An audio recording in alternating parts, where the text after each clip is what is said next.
Great morning dear friends.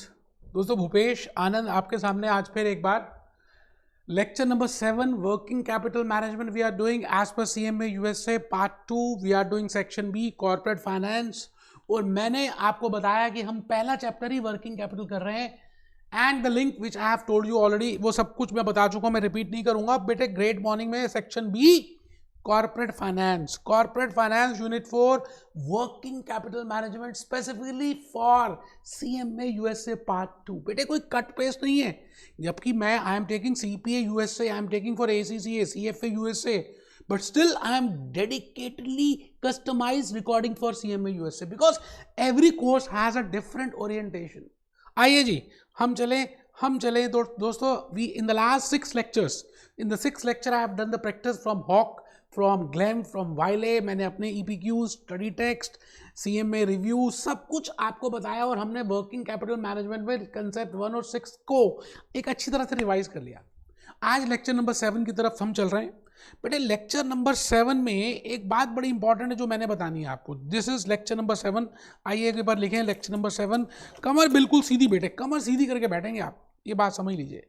Lecture number 7 मैं यहाँ पे लिख रहा हूँ, lecture number 7।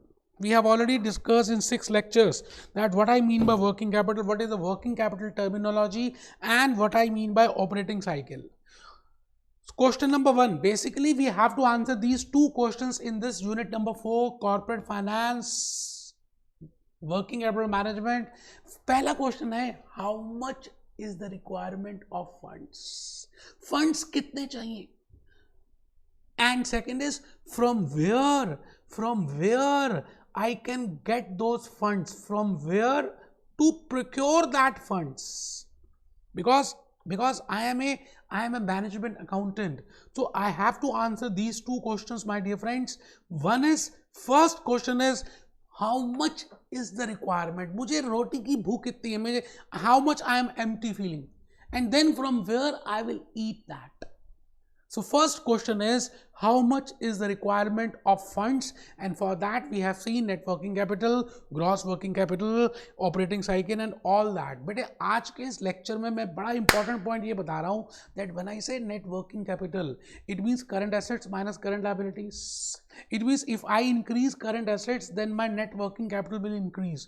It means there is a direct correlation between current assets and net working capital. If I increase the balance of current assets, my net working capital balance will also increase because they are heroine. But if I increase the balance of current liabilities, my working capital balance will decrease. You're getting my point? So there is a negative correlation between current liabilities and working capital. एक बार question आया था बेटे आपके examination में on this aspect only, जो मैंने lecture number 6 में आपको बताया भी है। ठीक है जी।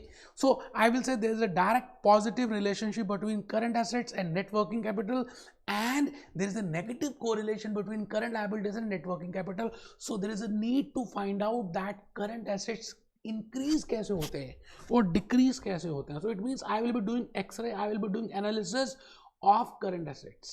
So current assets में we know that those assets which can be converted into cash within 12 months are named as current assets, and within those current assets the major important current assets, अगर आप किसी भी company की balance sheet को देखें, Coca Cola की balance sheet को देखें, टाटा मोटर्स की बैलेंस शीट को देखें, अपोलो टायर्स की बैलेंस शीट को देखें, अंबुजा सीमेंट की बैलेंस शीट को देखें, डाबर को देखें, मैं तो कहता हूँ आप किसी मैन्युफैक्चरिंग कंपनी की बैलेंस शीट को देखेंगे तो first the major item of current asset is inventory. But 70% of the current asset part constitute of inventory. So if I manage this inventory, अगर मैं इस inventory को manage कर दिया तो I think I can manage current assets, and I think I can manage net working capital, and I think I can manage my whole funds. So this is the main task of management accountant. तो आज के इस lecture में मैं components of working capital, components of current asset की बात कर रहा हूँ, और उसमें 4 कंपोनेंट्स लिखे हैं बेटे मैंने। आप अपना रजिस्टर ओपन कर लीजिए, बिल्कुल कमर सीधी करके बैठेंगे बेटा। Inventory, account receivable, cash and marketable securities सब लिखेंगे। Inventory, account receivable, cash and marketable securities. Inventory, accounts receivable, cash and marketable securities. So if I manage this inventory, if I manage this account receivable, if I manage this cash, and if I manage this marketable securities, then I can manage my working capital. बड़ी simple सी बात है, एक family है बेटे, उसमें grandfather भी है, grand mother भी है, फादर भी है, मदर भी है, सन भी है, डॉटर भी है. If I can manage all these small players of this family, whole family can be managed. अगर आप अपना खाना पीना मैनेज कर लें, तो आप अपना ब्लड प्रेशर, अपना शुगर लेवल मैनेज कर सकते हैं. Similarly if I manage this inventory, I can manage working capital management. तो आज का ये जो लेक्चर नंबर 7 है CMA USA पार्ट 2 का, बेटे specifically on inventory management, I will be talking of components. And when I say inventory management, just have a look on this. When I say inventory, because just in current assets we know that current assets, बेटे ये लिखा थोड़ा सा छोटा सा लिखा है, current assets minus current liabilities is equal to net working capital. If I increase current assets, my net working capital will increase. It means there is a ढाई अक्षर प्यार के, प्रेम के between current assets and net working capital. But if I increase current liabilities, my net working capital will decrease. It means there is a negative correlation and there is a positive correlation between current assets and net working capital. ठीक है sir, current assets का भी बता ही दिया sir मैंने आपको. And I will be today discussing, तो we will be doing 4 management. हमें 4 मैनेजमेंट करनी है. एक इन्वेंट्री मैनेजमेंट करेंगे, अकाउंट्स रिसीवेबल्स मैनेजमेंट करेंगे, कैश मैनेजमेंट को देखेंगे, मार्केटेबल सिक्योरिटीज को देखेंगे, और बड़े अच्छे अच्छे बाउमल, मिलर और अलग अलग टेक्निक्स, जापानीज टेक्निक्स, जस्ट बड़ा different techniques. I will be doing it, because this is same in CFA, this is same in CPA USA, this is same in ACCA, and I am recording specifically for CMA USA. तो आइए let's start with the journey. बेटे मैं भूपेश आनंद आपको आज inventory management का एक flow chart बना के दिखाने वाला हूँ. अच्छा, जब मैं फ्लो चार्ट बनाऊंगा ना, तो बेटे कुछ इस तरह का फ्लो चार्ट होगा. ये रूपरेखा बताइए कि भाई ये इन्वेंट्री मैनेजमेंट है. यकीन मानिए, अगर आपने ये फ्लो चार्ट ईमानदारी से आज के लेक्चर में समझ लिया, आज बस हम यही करेंगे. बस बेटे हम आज बस एक फ्लो चार्ट ही डिस्कस करेंगे और कुछ करने वाले नहीं है. But if you sincerely do prepare this flow chart, तो समझ लीजिए इन्वेंट्री मैनेजमेंट आपकी लाइफ में हमेशा आपका दोस्त बन जाएगा. And you will develop a thought process. तो बेटे इस तरह से बनने वाला है एक हमारा चार्ट. तो पहला बॉक्स हम बनाएंगे, this is box number 1.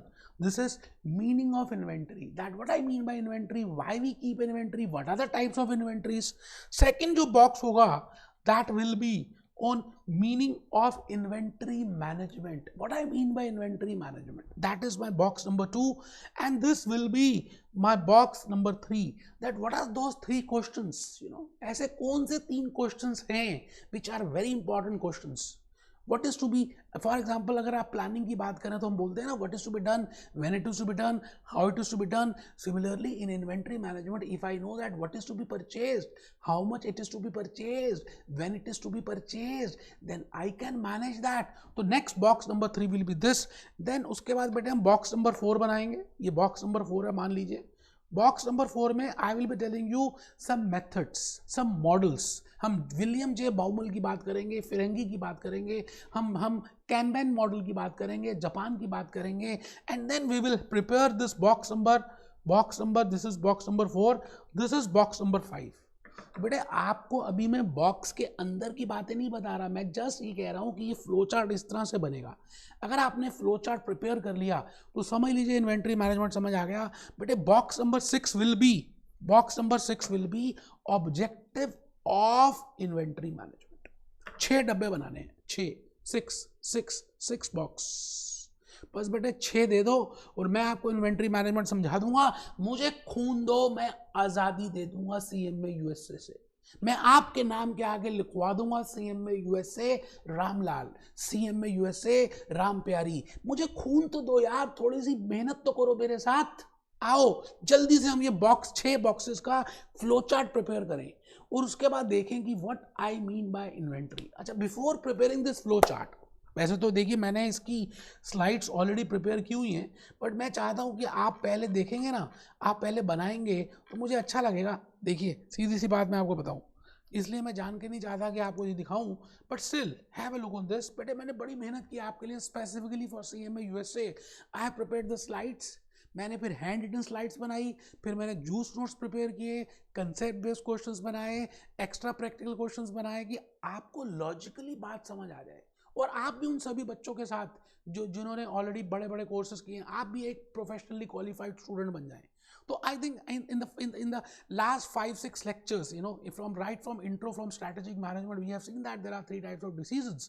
Investment decision, and when I say investment decision, it means you have to keep inventory for your for day to day running expenses. तो मैंने images यहाँ पे ला के रख दी टाटा मोटर्स की, मारुति सुजुकी की, कि आपके माइंड में एक विजुअलाइजेशन स्टार्ट हो जाए कि इन्वेंट्री है क्या, वाई वी नीड इन्वेंट्री। आप बताइए, एक बनिए की दुकान में आप जाते हैं, बनिए की दुकान समझते हैं ना, जनरल स्टोर्स जहाँ पर चाय मिलती है, जहाँ पर चाय की पत्ती, चीनी, घी, दाल वगैरह वगैरह सभी सब्जियाँ मिलती है। अगर उसके पास स्टॉक नहीं होगा तो क्या वो अपनी दुकान चला पाएगा? आप उससे कुछ खरीदने गए और उसने आगे ऑर्डर किया कि ठीक है ये सामान अभी आएगा तो दूंगा, क्या आप वापस जाएंगे? It means why there is a need to keep inventory, because अगर ये नीड नहीं रहेगी तो there is no need to invest in the inventory, and then when there is no need to invest in that inventory, my funds will not be blocked in that inventory, and when my funds are not blocked in my inventory, my current assets will not show inventory, and I will be the happiest person, क्योंकि मेरे पास कोई inventory नहीं है, मुझे जब सामान चाहिए तभी आ जाएगा। That system is named as just in time management system. बेटे वो जापान में होता है, आज हम डिस्कस करेंगे kanban system. But the point is, if I talk of India or if I talk of general prospects point of view, अभी robots आ रहे हैं तो वो हो जाएगा सिस्टम, बट आज अगर हम बात करें तो there are 2 systems for managing that inventory, but I'm not managing inventory। मैं आपको सबसे पहले ये बता रहा हूँ कि why we keep inventory।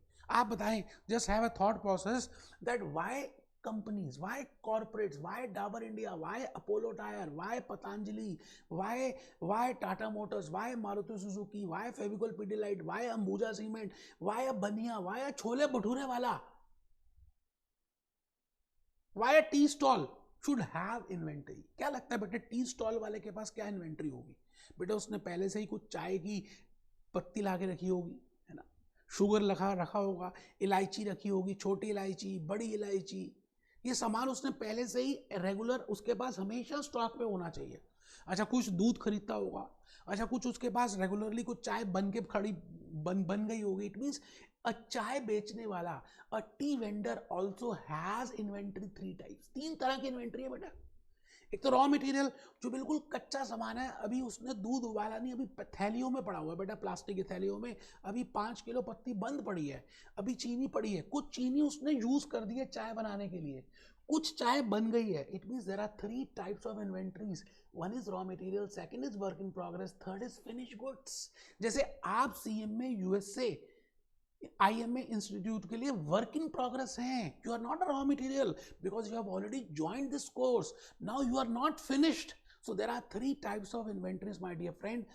One is raw material, second is work in progress, and third is finished goods. So as per Hawk, as per Glem, as per Wiley, again there are 3 types of materials. As per Becker even, because I have prepared the juice notes keeping in mind all these 4 study materials.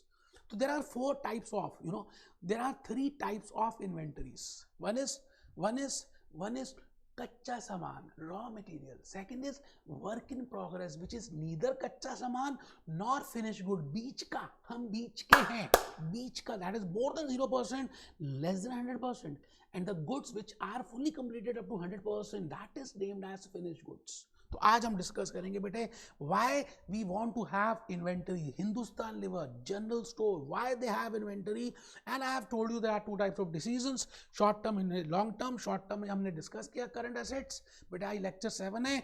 Current assets के बाद हम बात करेंगे that inventory. अब देखिए inventory का भी मैंने आपको बताया ना 6 बॉक्सेस बनेंगे, तो देखिए मैंने आपके लिए I have prepared some slides also कि इस तरह का बॉक्स बनेगा। पहले हम मीनिंग डिस्कस करेंगे किसका, इन्वेंटरी का, फिर हम डिस्कस करेंगे इन्वेंटरी मैनेजमेंट का, then I will be giving you 3 questions, उसके बाद हम डिसीजंस लेंगे। बेटे बड़ा मजा आने वाला है, मैं आपको क्या बताऊं, आपने मेरे साथ साथ ये चार्ट बनाना है बस, और कुछ नहीं। आइए आइए जी, हम दोबारा से आगे उसी स्लाइड में, इन्वेंटरी मैनेजमेंट के 6 boxes.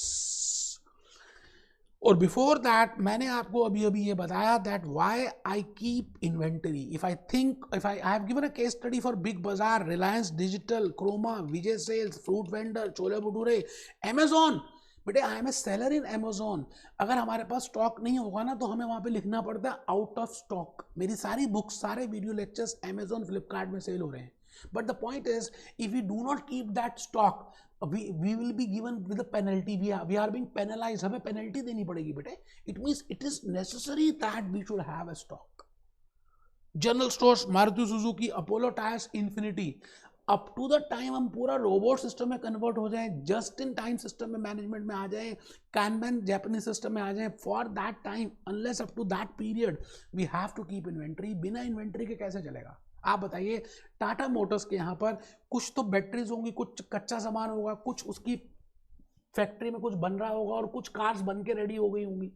And it means Tata Motors is also investing in inventory, but Tata Motors also has 3 types of inventories. One is raw material, second is work in process, and third is finished goods. So the point is, why we keep, what are the components of inventory of Tata Motors? मैंने आपके सामने लिखा, raw material बताइए। आप सोचिए और just बताइए कि टाटा मोटर्स का केस स्टडी करते हैं रियलिटी में।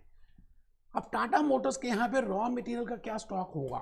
शीट्स होंगी बेटे, स्टील की शीट जो कार में लगाते हैं, बैटरीज होंगी, बल्ब्स होंगे, जो कच्चा सामान है। वर्क इन प्रोग्रेस इन्वेंट्री क्या होगी? जो ऑलरेडी फैक्ट्री में कार्स बन गई हैं, अभी पूरी कंप्लीट नहीं हुई। आइए देख लेते हैं। मैंने आपके लिए बेटे टाटा मोटर्स की साइट को भी देखा, एक बार देख लेते बेटा।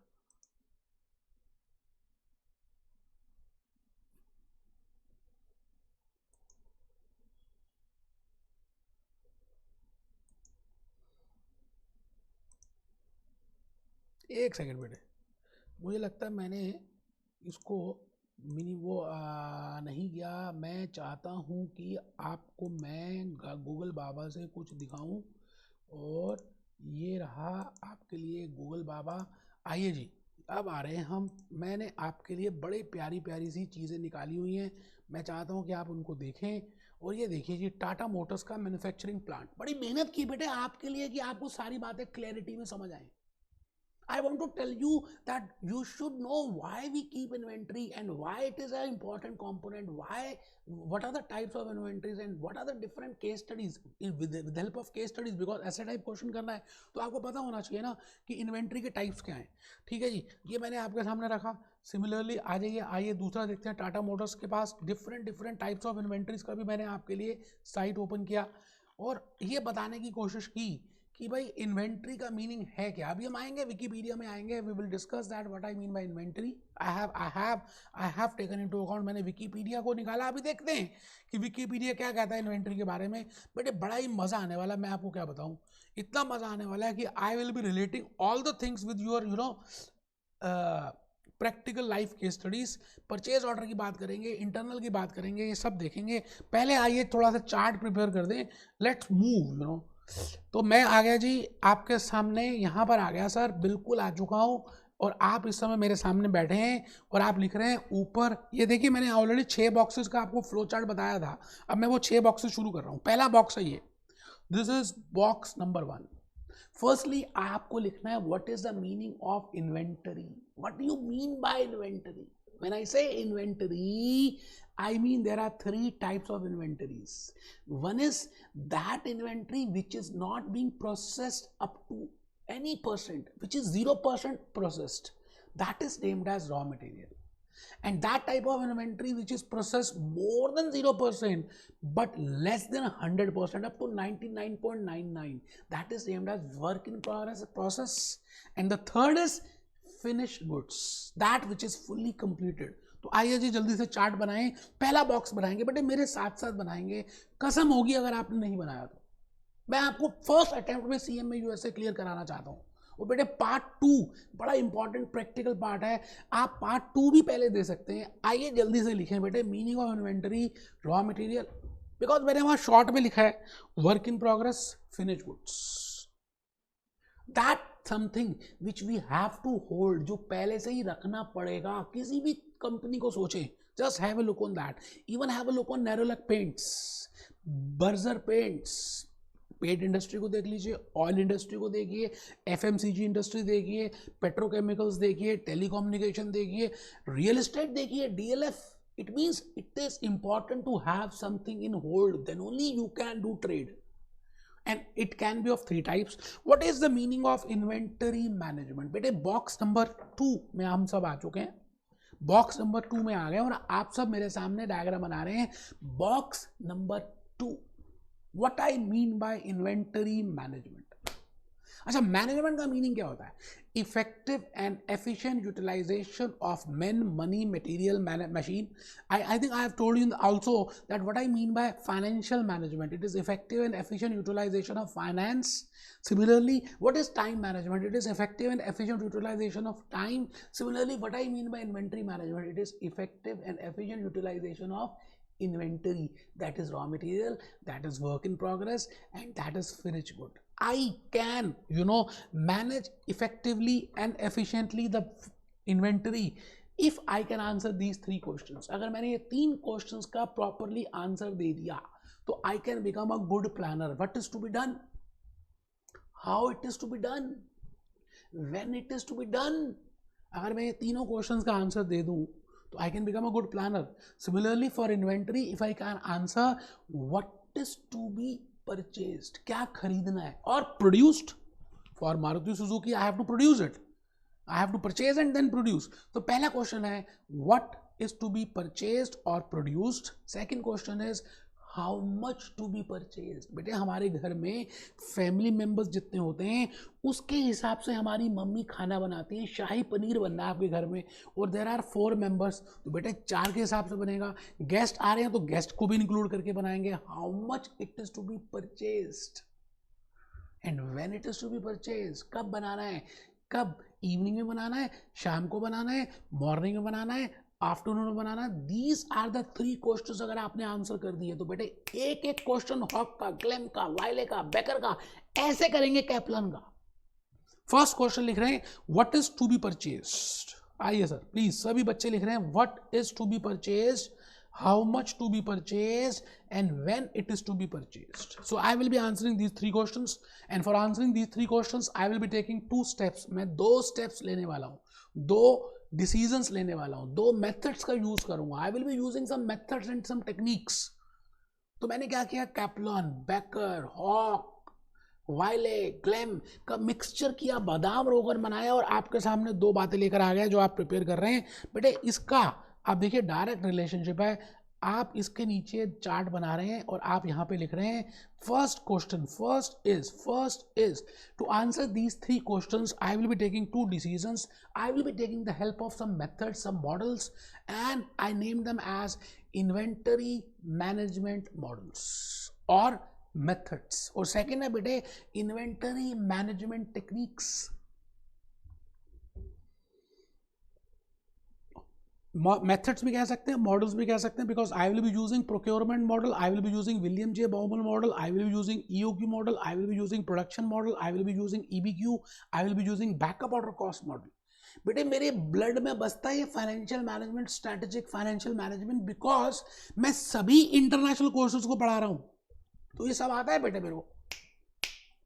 सांस लेता हूं तो बेटे स्ट्रेटेजिक फाइनेंशियल मैनेजमेंट बाहर आती है. आप मेरा लेक्चर किसी भी लेक्चर वर्ल्ड वाइड कंपेयर कर लें एंड हैव एनालिसिस कि किसके पास क्या नॉलेज है और क्या कौन हाउ मच प्रेजेंटेबल फॉर्म में बता रहा है आपको. आइए सर. तो प्लीज लिखेंगे इन्वेंटरी मॉडल्स में we will be discussing with the 3 models. One is EOQ. EOQ की फुल फॉर्म क्या है, economic order quantity model. This is procurement model. देखेंगे EBQ, economic batch quantity model. This is production model, we will see to it. Stock out और backup order cost model. 3 models discuss करेंगे. And then inventory management techniques. बेटे 3 बातें करेंगे techniques में. First is levels बनाएंगे. क्या मतलब, reorder level, reorder point, maximum level, minimum level, safety stock level. We will fix the level on the basis of lead time कि हमें कब ऑर्डर करना है, when to order. So for that we will see हम सुबह morning में क्या करते हैं, पानी की टंकी की पानी की मोटर को ऑन कर देते हैं, बिकॉज इन द मॉर्निंग पानी आता है और एक लेवल जब भर जाता है तो क्या बोलती है, आप अपनी मोटर को बंद कर दें क्योंकि पानी भर चुका है, ऐसा बोलती है ना, आपने लगाया हुआ अलार्म। तो बेटे लेवल्स, ठीक है जी। नेक्स्ट इज जापानीज सिस्टम को डिस्कस करेंगे, just in time inventory system, inventory management technique, that is kanban system. And last is inventory management ratios. I will using some ratios, stock turnover ratios की बात करेंगे। With help of stock turnover, with help of inventory turnover, I can find out that whether I am managing my inventory properly or not. तो बेटे 5 boxes अगर आप बना चुके हैं, पहला बॉक्स बनाया आपने what is inventory, second box बनाया what is inventory management, third box बनाया what are those 3 questions, fourth box बनाया what are inventory management models और मेथड्स, फिफ्थ बॉक्स बनाया इन्वेंटरी मैनेजमेंट टेक्निक्स। अब मैं आपसे पूछता हूं ये सब कुछ क्यों कर रहे हैं, why you want to do this? Comment box में कमेंट करके बताएं why you want to manage your inventory. Now you want to manage your inventory because you want to minimize the cost. The main objective of management accountant is, to maximize the wealth of the shareholders. How it can be maximized? It can be maximized with the help of maximization of MPS. How MPS will be maximized? By maximization of EPS. How earning per share will be maximized? With the maximization of profit. And how profit will maximize? By minimizing cost and maximizing revenue. And how my cost will be minimized? When my inventory cost, because that is 70% constitution of that cost, if I can manage that inventory cost, if I can minimize that inventory cost, I can control my inventory cost, my dear friends. बात समझ आ रही है आप सभी को? तो मैं आपसे ये पूछ रहा हूँ, what is the objective of inventory management? आइए जी लास्ट बॉक्स बनाने जा रहे हैं, 6 बॉक्स। मैंने यहाँ पे लिखा नहीं ऑब्जेक्टिव ऑफ इन्वेंटरी मैनेजमेंट, आपने अभी लिखना है। आप यहाँ ऑब्जेक्टिव मत लिखें, ऑब्जेक्टिव का जो ऑब्जेक्टिव है वो लिखेंगे, ठीक है जी। ऑब्जेक्टिव क्या होगा, लिखिए मिनिमाइजेशन ऑफ, सब लिख रहे हैं, इन्वेंटरी कॉस्ट, मिनिमाइजेशन ऑफ। देखिए ज़्यादा ओवर स्मार्ट ना बने, सभी लिखेंगे, नो डाउट ये यूट्यूब में हम अपलोड कर रहे हैं, but the point is we are also charging huge money for these lectures. आपको फ्री में मिल रहा है, आप साथ साथ लिखेंगे तो then only you will be getting benefit.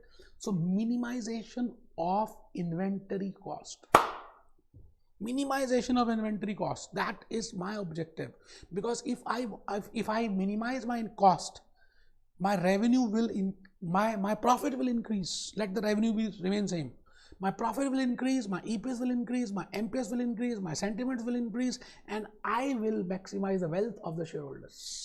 अब हमारे कि ऑब्जेक्टिव में क्या मतलब है, ऑब्जेक्टिव को अलग से डिस्कस करते हैं, क्योंकि अगली चर्चा हमारी यहीं से स्टार्ट होनी है, that what I mean bye inventory, what is the objective of inventory management. अब बात समझ रहे हैं बेटे? मैंने ना आपके जूस नोट्स बड़े प्रिपेयर किए, अभी मैं दिखा नहीं रहा, हम देखेंगे उन जूस नोट्स को डिस्कस करेंगे।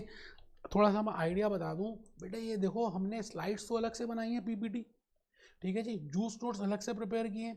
ये सेक्शन बी है, हम कर रहे हैं working capital management unit 4, and within unit 4 we have divided into 6 concepts, and concept number 1 we have already discussed in last how many lectures, 5 lectures जो हमने डिस्कस किए है ना, हमने जो डिस्कस किया उसमें वर्किंग कैपिटल मैनेजमेंट डिस्कस कर लिया, ऑपरेटिंग साइकिल कर लिया, और लेक्चर 6 में इनका प्रैक्टिकल पार्ट कर लिया हॉक से वगैरह वगैरह से। अभी हम कर रहे हैं concept number 2, that is inventory management. I want to just tell you ABCD of inventory. Firstly, I have told you what I mean by inventory, what I mean by management. Then what is inventory management? What are the 3 questions for that? What are the models for that? What are the methods for that? बेटे बड़ी मेहनत से प्यार से आप सबके लिए सब कुछ चीज़ें बनाई हैं। आइए देखते हैं इन्वेंटरी मैनेजमेंट में मैंने क्या क्या लिखा है आपके लिए। बेटे आई विल सी, अभी हम पहले अपनी लॉजिक्स को क्लियर करें, मेरी कहानी सुनेंगे, उसके बाद जब जैसे कंप्लीट हो जाएगा हम जूस नोट से रिवाइज करते ही हैं, जैसे हमने लेक्चर नंबर 6 में रिवाइज किया, ऐसे ही हम पहले कंप्लीट कर लें। Let me complete the concepts, ठीक है जी। आइए सर, आइए, कहाँ पर आना है बेटे? कहीं नहीं आना, आप बात को समझना है ध्यान से। objective of inventory management is to minimize inventory cost. And if I say inventory cost, there are four types of cost. Purchase cost, अभी देखेंगे. Carrying cost, we will see to it. Ordering cost, इसको भी देखेंगे. And stock out cost. बेटे 4 cost हैं most important for examination and for your real life case studies. Purchase cost, आप कुछ खरीदते हैं, आप टमाटर खरीदने जाते हैं सब्जी मंडी, आप आम खरीदने जाते हैं, तो बेटे एक तो परचेज कॉस्ट होगी, एक सब्जी मंडी में जाने की कॉस्ट होगी, एक उसको लेकर आएंगे आम को, टमाटर को रेफ्रिजरेटर में रखेंगे, उसमें इलेक्ट्रिसिटी की कॉस्ट लगेगी. और सपोज करते हैं कि आप आम नहीं थे और कोई आया, उसने कहा जी मुझे आम ही खाना है, तो स्टॉक आउट कॉस्ट भी होगी. We will discuss with that. तो प्लीज लिखेंगे, आप सभी स्टूडेंट्स लिख रहे हैं, objective of inventory management to minimize inventory cost. This is my objective, and it means if I minimize my purchase cost, if I minimize carrying cost, if I able to minimize ordering cost, if I am able to minimize my stock out cost, that is backup order cost, it means I will be able to minimize this inventory cost. ठीक है sir. तो purchase cost में आ गए. आराम से बेटा सबने लिखना है, और 10 मिनट की बात रहेगी. इस लेक्चर को मैं यहीं पे कंप्लीट कर दूंगा. नेक्स्ट लेक्चर नंबर 8 से मैं केस स्टडीज बताने स्टार्ट करूंगा.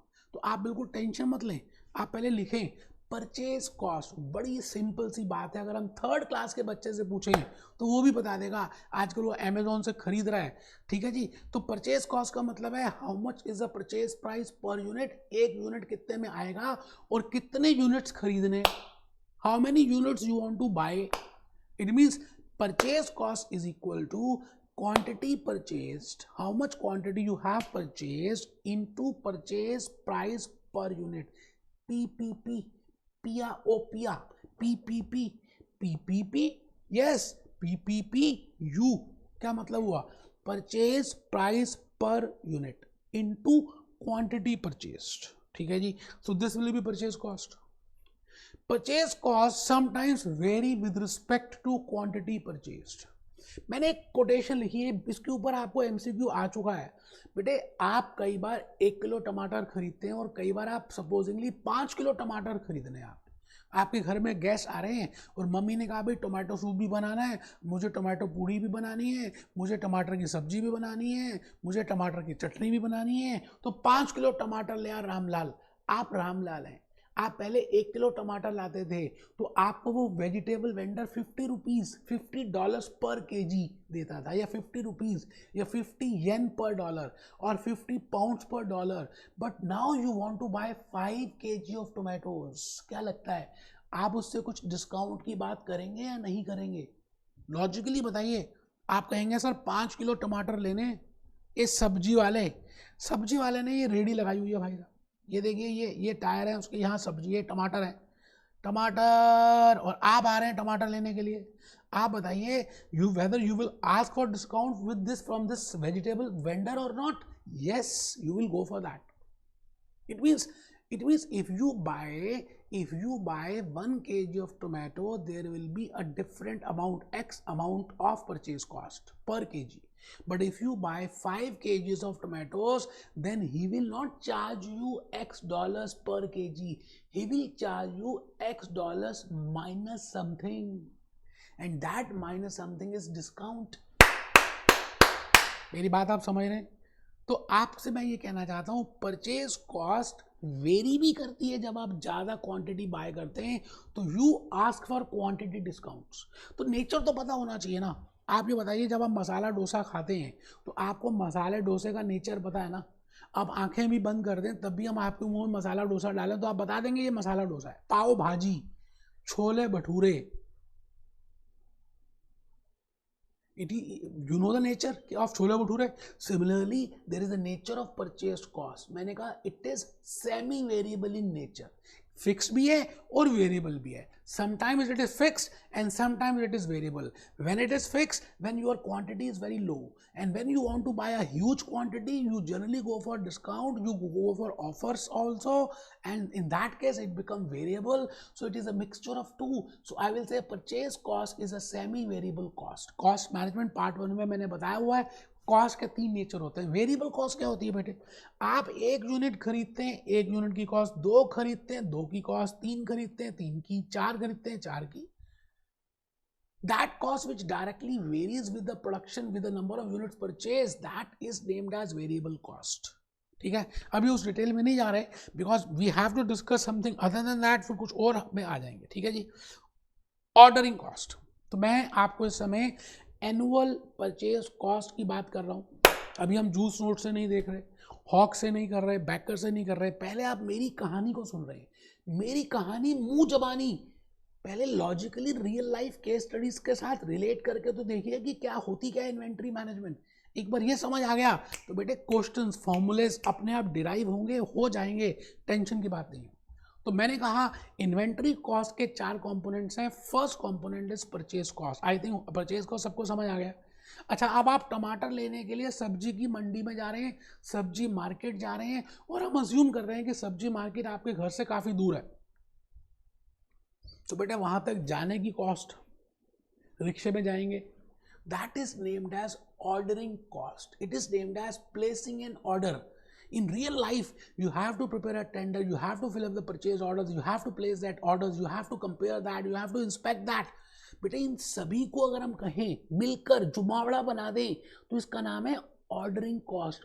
Ordering cost. तो आज मैं नेक्स्ट कंपोनेंट बता रहा हूँ, ordering cost. Number of orders, आप कितनी बार मार्केट गए, कितनी बार ऑर्डर किया, इनटू कॉस्ट पर ऑर्डर. एक बार ऑर्डर करने की कितनी कॉस्ट. कॉस्ट ऑफ एग्जाम्पल्स लिख लीजिए. Cost of placing an order, inspection cost. अब आपके पास सामान आएगा, आपने रिसीव किया, आपने उसको इंस्पेक्ट किया. Matching invoice, received with purchase orders. So all that is named as क्या क्या कहते हैं इसको, this is named as ordering cost. मैं आ गया जी थर्ड में, कैरिंग कॉस्ट. मैं तो समझता हूँ इन्वेंट्री कॉस्ट में सबसे मोस्ट इंपॉर्टेंट है कैरिंग कॉस्ट. इसके नाम भी बेटे सिनोनिम्स हैं. It can be named as holding cost, it can be named as opportunity interest cost, it can be named as storage cost. Most probably ये बड़ा इंपॉर्टेंट क्वेश्चन आपके MCQ में बनता है, इसलिए ध्यान से बैठना है. और मैं आपसे कहता हूँ कि आपने टमाटर खरीदे, एक तो टमाटर खरीदने की cost, that is purchase cost. आप सब्जी मार्केट गए, रिक्शे में गए, दैट इज ऑर्डरिंग कॉस्ट. अब आप टमाटर खरीद के घर ले आए, अपने रेफ्रिजरेटर में रख दिए, अब बेटे उसकी स्टोरेज कॉस्ट भी है, उसकी इलेक्ट्रिसिटी कॉस्ट भी है, that is named as holding cost. And most importantly आप मुझे एक चीज बताइए, आपने वो गुड्स को एडवांस में खरीद लिया, आपने अपनी वहां पर फंड्स को ब्लॉक कर दिया. अच्छा, आप अब सीएमए यूएसए कर रहे हैं, या you are doing CPA USA, और you are doing any CFA USA, और you are doing ACCA. The point is you are losing an opportunity. You would have joined some other company, some big four, and they would have given you some amount of honorarium or some amount of salary. Now you are foregoing that salary because you are doing this particular finance course.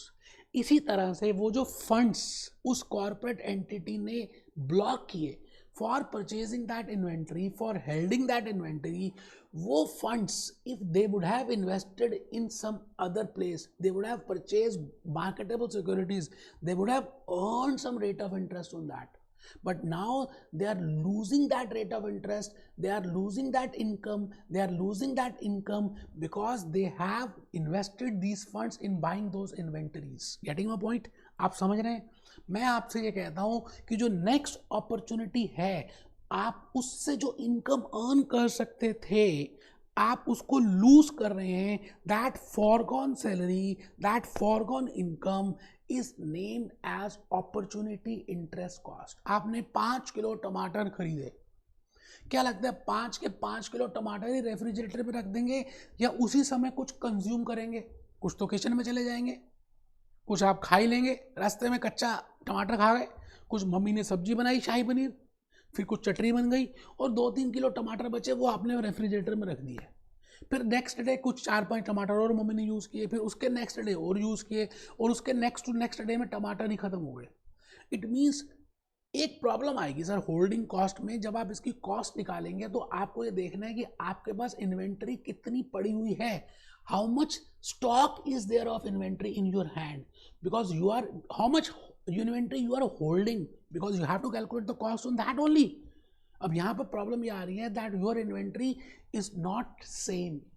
First day 5 kilo थी, कुछ देर के बाद 4 kilo 4 kgs रह गई, फिर 3 kgs, फिर 2 kgs, फिर 1 kg, फिर 0।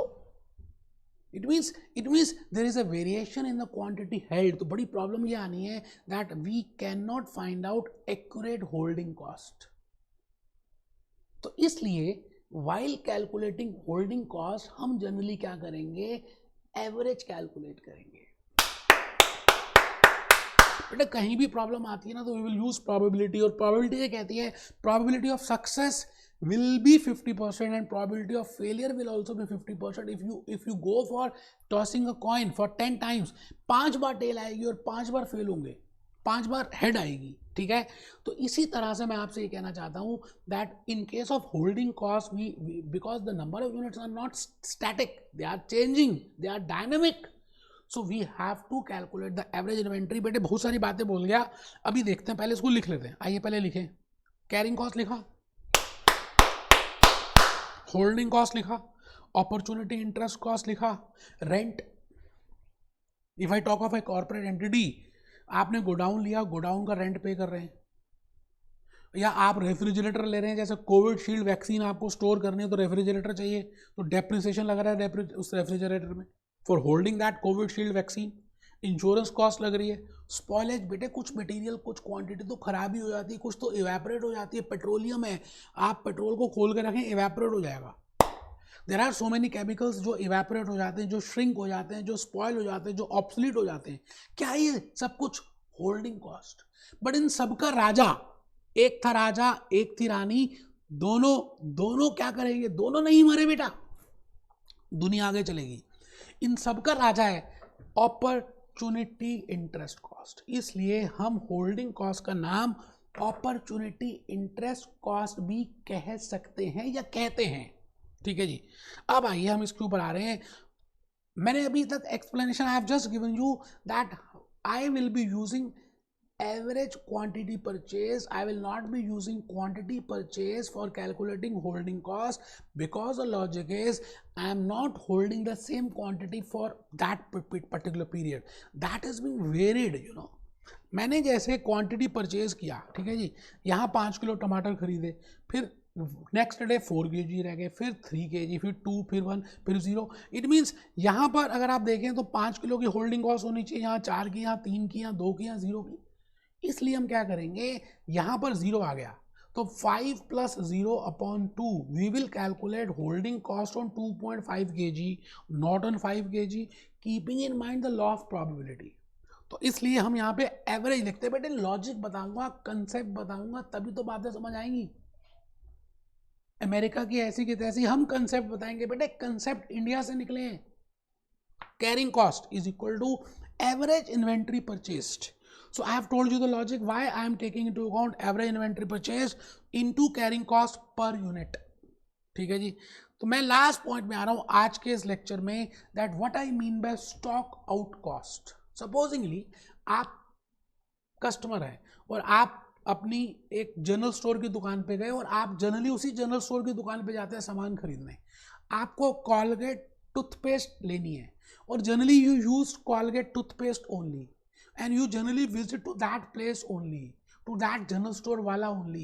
आप सुबह सुबह उठे, आपने देखा टूथपेस्ट नहीं है, आप उस जनरल स्टोर वाले के पास गए, आपने कहा भैया कॉलगेट टूथपेस्ट दे दो।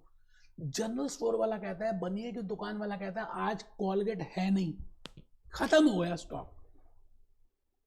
और वो उसको मालूम है कि आप उसके बड़े फेवरेट कस्टमर हो, आप उसके रेगुलर कस्टमर हो।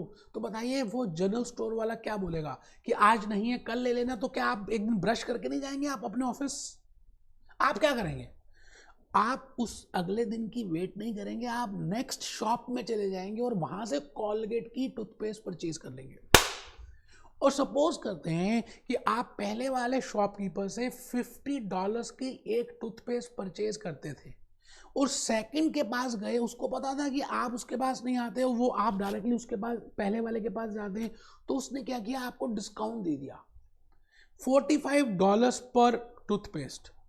Originally, you were paying $50 per toothpaste, but now because that toothpaste is not available with that general store wala, and you have visited new shop, और new shop एक clever businessman है, उसने $45 per toothpaste आपको offer किया। It means $5 आपको कम देने पड़े। आप मुझे एक चीज बताएं, नेक्स्ट टाइम आप किसके पास जाएंगे, पहले वाले जनरल स्टोर्स के वाले के पास या नए वाले जनरल स्टोर्स के पास? बेटे नए वाले के पास जाएंगे, बिकॉज आपके $5 का उसने पहले ही दिन आपको डिस्काउंट दे दिया। It means if that first general store wala don't have that stock, he will have to incur some cost, and that cost is that sale will be foregone, that customer will not come again, it can be possible। और अगर उसके पास stock नहीं है तो वो किसी से खरीद के उसके घर में डिलीवरी देगा। It means that type of cost which is related with stock out, that is named as stock out cost, or it is named as backup order cost। मेरी बात समझ रहे हैं? तो फोर्थ कॉस्ट लिखिए बैकअप ऑर्डर कॉस्ट। मैं अभी Amazon case study बताऊंगा। Cost of placing एक्सपीडिटेड order. आप पता है आपको, आप जब अमेजोन से परचेज करते हैं और आपको अर्जेंटली चाहिए होता है कुछ सामान विद इन 24 आवर्स, तो अमेजोन आपसे कुछ सेपरेट चार्जेस लेता है। आपने कभी अमेजोन फ्लिपकार्ट में बाय किया है तो आपको ये पता होगा, this is named as stock out cost और backup order cost.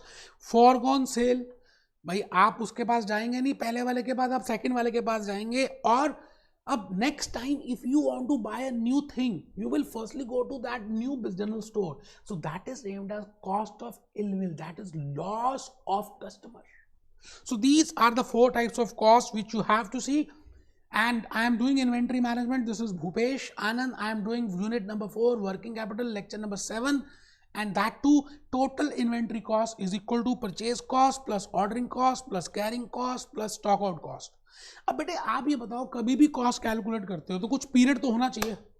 You prepare a financial statement for a particular period, 12 months का हम जनरली बनाते हैं। अमेरिका में हो, लंदन में हो, श्रीलंका में हो, पाकिस्तान में हो, इंडिया में, we generally prepare a financial statement for 12 months. Similarly, we have to see the units for which we want to calculate the inventory cost, and inventory cost is being generally calculated for 12 months annually। No doubt we can calculate monthly also, no doubt we can calculate for per day also, but अगर कुछ भी नहीं दिया गया तो हम मानते हैं कि हम इन्वेंट्री कॉस्ट 1 साल की, 12 महीने की, 1 ईयर की निकाल रहे हैं। समझ आ गई? तो यहाँ पर मैं ये कह रहा हूँ कि ये जो भी कॉस्ट आप लिख रहे हैं, it is calculated on annual basis for 12 months. हम इसको 12 महीने के लिए कैलकुलेट करेंगे, 12 महीने के लिए कैलकुलेट करेंगे। तो बेटे आज के इस लेक्चर में मैंने आपको ज़्यादा कुछ नहीं बताया। I have just given you a meaning of inventory management. I have just prepared a diagram for you that what I mean by inventory management. I have just told you the meaning, the objective, and just the components of the objective and what I want to say about inventory cost। बेटे lecture 8 में आपको मैं case study देने वाला हूँ, टमाटर की case study, reality की केस स्टडी से डिस्कस करेंगे कि वो विलियम जे बाउमल ने मॉडल ने फॉर्मूला कैसे कैलकुलेट किया। जैसे हमने नेक्स्ट क्लास में हम इसको डिस्कस करेंगे बेटे इकोनॉमिक ऑर्डर क्वांटिटी, फिर हम डिस्कस करेंगे इकोनॉमिक बैच क्वांटिटी। अच्छा, इकोनॉमिक ऑर्डर क्वांटिटी में वो फॉर्मूला कैसे आया विलियम जे बाउमल का, उसको डिस्कस करेंगे। और ये सब आपके उसमें दिया हुआ है स्टडी मटेरियल में, आप बिल्कुल टेंशन मत लें। देखिए आप टेंशन लेंगे ना तो ठीक बात नहीं रहेगी। मैं हूं ना यहाँ पर, आपको टेंशन किस बात की लेनी है, मैंने अपने जूस नोट में सब कुछ इंक्लूड कर ही दिया है। ये देखिए आप, inventory management refers to the process of determining and maintaining the requirement. This is what to order, when to order, how much to order, cost of retaining that inventory, carrying cost, purchase cost, सब लिखा है बेटे juice notes में, सब कुछ लिख दिया है। Ordering cost, stock out cost, मेहनत की है, प्यार किया आपके साथ। होप आपको ये लेक्चर अच्छा लगा होगा। लेक्चर 8 तो बेटे मिस करने लायक है ही नहीं। 2 लेक्चर्स और लगने वाले हैं और मैं पूरा लॉजिकली आपको बातें समझा दूंगा and you can easily attempt your paper and get first time success. Be happy, be jolly, be cheerful.